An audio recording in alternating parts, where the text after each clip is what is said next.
अगर आपके बीच में कोई रिलेशन भी था, कोई रिश्ता भी रहा, तो उसको इस तरह बदनाम करने की आखिर ज़रूरत क्या आन पड़ गई? वो कौन-सी वजह थी जो प्रहार कर रही हैं? वैसे में सबसे बड़ी बात, देखने वाली बात यही होने वाली कि जो अब उनके खिलाफ मामला दर्ज हो गया तो अपना बचाव कैसे करें? क्योंकि अब तक तो वो लगातार ये बात कह रही थी कि मैं एक लंबी लड़ाई लड़ूंगी, लेकिन अब ऐसा लगता है कि इस मामले के दर्ज होने के बाद वो खुद से भी इस पूरे के पूरे प्रोसेस में कहीं ना कहीं फंसती हुई दिखाई पड़ रही है। बिल्कुल, अब देखना होगा कि सोशल मीडिया पहले आजाद समाज पार्टी के मुखिया नगीना से सांसद चंद्रशेखर आजाद पर गंभीर आरोप, फिर उनकी माताजी पर आपत्तिजनक टिप्पणी, इसके बाद चंद्रशेखर आजाद की पत्नी पर भी आरोप लगाना और उसके बाद पूरे परिवार को घेर लेना और सोशल मीडिया पर कई पोस्ट शेयर करना, कई तस्वीरें साझा करना, कई वीडियो दिखाना, ये डॉक्टर रोहिणी घावरी लगातार लंबे समय से कर रही हैं। उनका ये कहना है कि चंद्रशेखर आजाद के खिलाफ एफआईआर तक दर्ज नहीं हो रही है, लेकिन जहां चंद्रशेखर आजाद पर गंभीर आरोप लगाने वाली डॉक्टर रोहिणी घावरी बीते कुछ दिनों पहले एक पोस्ट करती हैं कि मैं जहर खा लूंगी, जहर खाने की धमकी देती हैं और ये कहती हैं कि मुझे जीते जी इंसाफ तो नहीं मिला, लेकिन हो सकता है कि उनके मरने के बाद उन्हें इंसाफ जरूर मिले। लेकिन इस पोस्ट को भी वो डिलीट कर देती हैं। जहां चंद्रशेखर आजाद की पत्नी और उनके बच्चे संग एक तस्वीर साझा की जाती है, उसे हटा देती हैं। लेकिन ये कहा जाने लगा कि आखिरकार इसे हटाने की जरूरत क्यों पड़ी?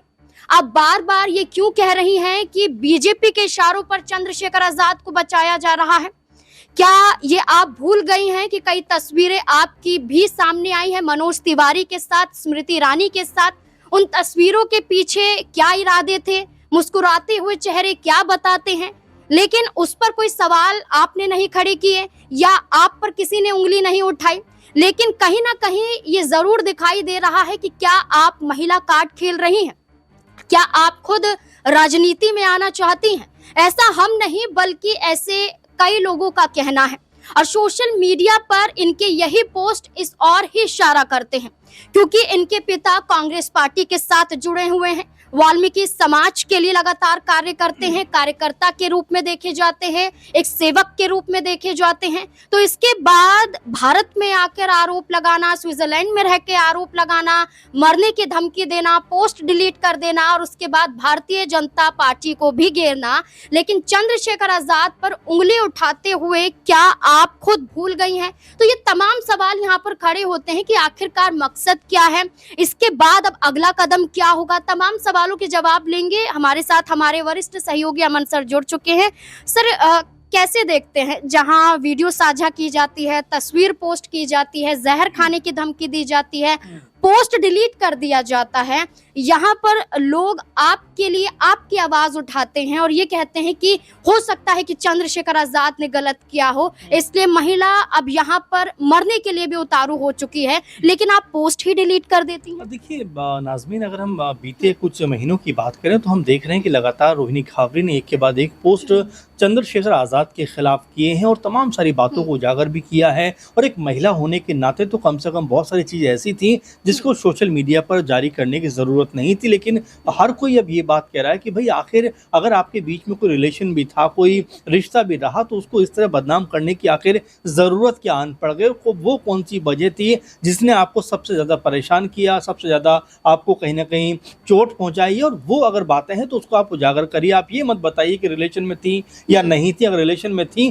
तो आखिर उसको ऐसे बदनाम क्यों कर रहे हैं? अपने आप को भी आप कहीं ना कहीं जो है पूरे सोशल मीडिया के ऊपर तमाम तरह की इस तरह की बातें कहकर कहीं ना कहीं अपने ऊपर भी उंगली उठवाने को लोगों को मजबूर कर रही हैं। और ये तमाम बातें जो हैं वो इसलिए भी कही जा रही है कि देखिए, चंद्रशेखर आजाद के साथ में अगर हम देखें, उसकी उनकी पूरी जर्नी को देखें तो 18-19 के आसपास से वो ज़्यादा चर्चाओं में आए। उसके बाद से तमाम सारी बातें उनको लेकर होने लगी, यहाँ तक कि टाइम मैगजीन में उनको देश के आई थिंक 50 सबसे होनहार नेताओं में शामिल किया गया। यानी कि एक तरीके से आज़ाद की जो पॉपुलैरिटी थी वो 18-19 के बाद बढ़ने लग गई। लेकिन यही समझ में नहीं आता कि जब उनके बारे में बहुत सारी बातें जो सोशल मीडिया पर 2020 से मौजूद हैं, अगर आप जाके भी देखते तो उनके बारे में तमाम सारी बातें की शादी हो रखी है, उनका किस तरह का जीवन रहा है और तमाम सारी बातें उनको लेकर वहाँ पर थी। तो आखिर रोहिणी घावरी को उसके बारे में पता क्यों नहीं चला? क्या रोहिणी घावरी ने बंद आंखों से सब कुछ जो है एतबार करके अपनी जो है रिलेशन को आगे बढ़ाया? तो ये भी सवाल उठते हुए दिखाई पड़ते हैं, क्योंकि रोहिणी घावरी के बारे में सोशल मीडिया पे आप जाकर देखें तो लगभग जो लोग बात कहते हैं वो यही कहते हुए नजर आते हैं कि भाई अगर बिना लिखे पढ़ी महिला कोई ऐसा कदम उठाती तो जो एक बार के लिए माना भी जा सकता, लेकिन चूंकि रोहिणी घाबरी पीएचडी किए हुए हैं, डॉक्टरेट की उपाधि उनके पास है, मजबूत कह सकते हैं अपनी बातों को रखने के लिए जानी भी जाती है, लेकिन आखिर उन्होंने कैसे बिना सोचे समझे बिना जाने इस रिश्ते में आगे बढ़ने का कदम उठाया। अच्छा सर, यहाँ पर ये चीजें भी उठती हैं कि आपने ये कहा था कि जब संसद भवन की कार्यवाही चल रही थी तब आपने खुलकर ये कहा था कि सेशन अंदर चलेगा और मैं संसद के बाहर बैठकर धरना प्रदर्शन करूंगी। आप नहीं दिखाई देती हैं, आप कहती हैं कि दिल्ली पुलिस स्टेशन के बाहर आप धरना प्रदर्शन करेंगी, आप वहां नजर नहीं आती हैं। आप कहती हैं कि भारत आऊंगी और लड़ाई लड़ूंगी, लेकिन आप फिर स्विट्जरलैंड चली जाती हैं। और आपकी माताजी ये बातें कह रही हैं कि संसद भवन के बाहर आत्महत्या करेंगी। तो ये बातें एक तरह से ये नजर आता है कि इमोशनल कार्ड खेला जा रहा है। बिल्कुल, और नाज़मीन सबसे महत्वपूर्ण बात यह है कि देखिए जब हम महिला पहलवानों की बात करते हैं, उनका जिक्र करते हैं, जिनका सपोर्ट खुद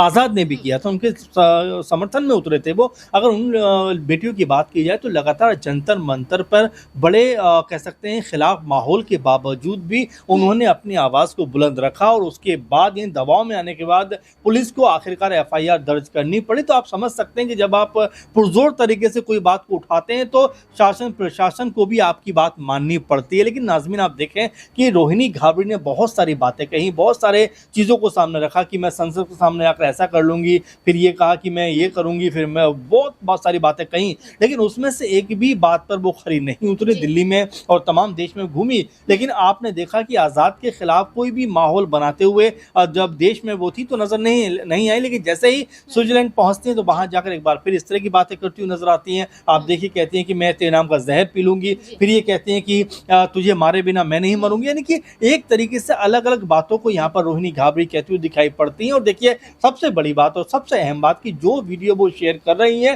वो आपसी सहमति से बातचीत हो रही है, कोई जोर जबरदस्ती उसमें नजर नहीं आती। यही बात अब हर कोई कह रहा है कि भाई जब आप खुद ही बात कर रही थी तो आखिर आपको ये फ़ोन रिकॉर्ड करने की ज़रूरत क्या थी?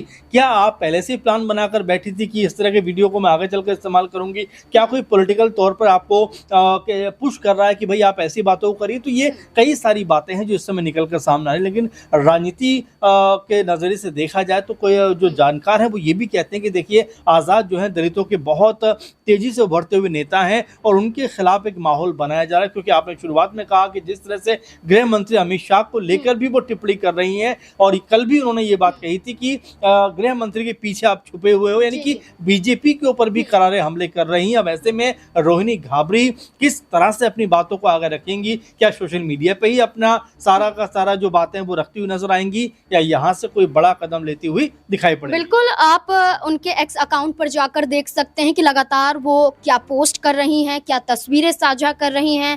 अगर आज की बात करें तो एक और नया पोस्ट करती हैं जिसमें वो केंद्रीय गृह मंत्री अमित शाह को फिर घेरती हैं और ये कहती हैं कि आप दलितों का वोट पाने के लिए चंद्रशेखर आजाद का इस्तेमाल कर रहे हैं, यानी कि उन्हें बचा आप रहे हैं, लेकिन मैं एक भी वोट हासिल नहीं करने दूंगी। ये बात चंद्रशेखर आजाद को लेकर डॉक्टर रोहिणी घाबरी कहती हैं।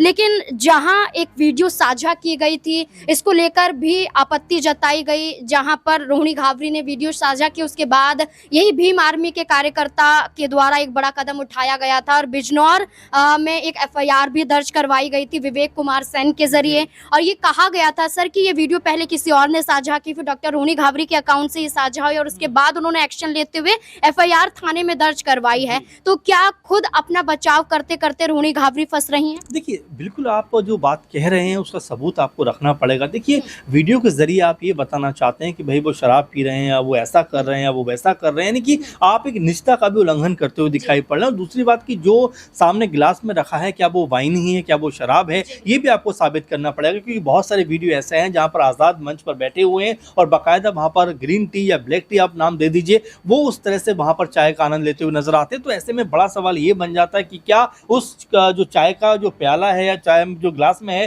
क्या उसके सहारे रोहिणी घाबरी एक ऐसा माहौल बनाना चाहते हैं कि भाई आज़ाद तो शराब में डूबे रहते हैं, यानी कि एक तरीके से उनकी छवि पे एक जो प्रहार कर रही है। वैसे में सबसे बड़ी बात देखने वाली बात यही होने वाली कि जो अब उनके खिलाफ मामला दर्ज हो गया तो अपना बचाव कैसे करें, क्योंकि अब तक तो वो लगातार ये बात कह रही थी कि मैं एक लंबी लड़ाई लड़ूंगी, लेकिन अब ऐसा लगता है कि इस मामले के दर्ज होने के बाद वो खुद ही इस पूरे के पूरे प्रोसेस में कहीं ना कहीं फंसती हुई दिखाई पड़ रही है। बिल्कुल, अब देखना होगा कि सोशल मीडिया पर फिर से नया पोस्ट करेंगे या वाकई कोई बड़ा कदम उठाया जाएगा, कानूनी लड़ाई लड़ी भी जाएगी या फिर बातों ही बातों में एक दूसरे पर इल्जाम लगाया जाएगा। देखिए, चंद्रशेखर आजाद ने तो ये कहा था कि वो स्वाभिमान से समझौता नहीं करेंगे। चंद्रशेखर आजाद ने ये भी कहा था कि लड़ाई कोर्ट में लड़ी जाएगी, कानूनी तरीके से लड़ी जाएगी, लेकिन रोहिणी घावरी के जरिए लड़ाई सिर्फ सोशल मीडिया के जरिए लड़ी जा रही है। देखना होगा कि आने वाले वक्त में और क्या कुछ बड़े कदम उठाए जा सकते हैं। इस पूरे मुद्दे को लेकर आपको क्या लगता है, अपनी राय कमेंट सेक्शन में जरूर दें। धन्यवाद।